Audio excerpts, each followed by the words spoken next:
সমুদ্র একটা বিশাল আকারের মাছ পেয়েছি। সেই মাছগুলো আজকে আপনাদেরকে দেখাচ্ছি। এবং সাগরে যেতে যেতে দেখলাম একটা সাগরের মাঝখানে একটা বিশাল পরিমাণে একটা পাহাড়।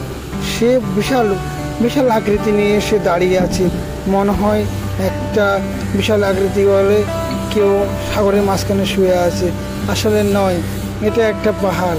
চারিদিকে পানি আর জলে ভরা, প্রচুর পরিমাণে জল এবং প্রচুর পরিমাণে সেই পাহাড়ের উপরে গাছ আছে। এবং একটা বড় পাহাড়, একটা ছোট পাহাড়।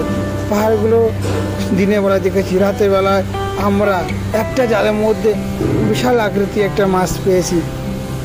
সেই মাছটা গায়ে এত এত এত পরিমাণে আঠা, আমি এই এত বছর ধরে জেলে কাজ করি, কোনোদিন এইরকম মাছ দেখিনি। সত্যি অসাধারণ। মাছটা দেখতে যেন অন্যরকম। মাছটার নাম কি সেটা আমি জানি না, কিন্তু তো আমি জেলে হয়ে বলছি, মাছটার গায়ে প্রচুর পরিমাণে আঠা। আমরা 3 বন্ধু মাছটাকে জল দিয়ে জ্যান্ত রেখেছি, কেন আপনাদেরকে দেখাবার জন্য। তো প্লিজ যদি আমার এই ভিডিওটা ভালো লাগে, একটু লাইক, একটু শেয়ার, একটু কমেন্ট করবেন। মাছটা প্রচুর পরিমাণে যে আঠা গায়ের থেকে বের হয়, সে আঠা আমরা 4 জন লোক দাঁড়াতে পারি না, সবসময় ধুয়ে রাখতে হয়। জল দিলে আঠাটা কমে যায়।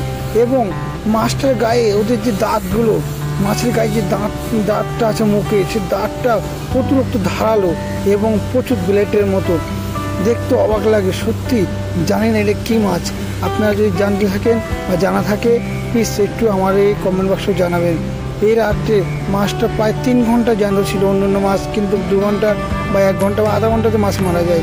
এবং আরও অন্যান্য মাছ পেয়েছি। দেখুন, এটা চিল মাছ, এগুলো আবার পাখি মাছ বলি আমরা। সত্যি অসাধারণ, প্রচুর মাছ ধরেছি সেদিনকার।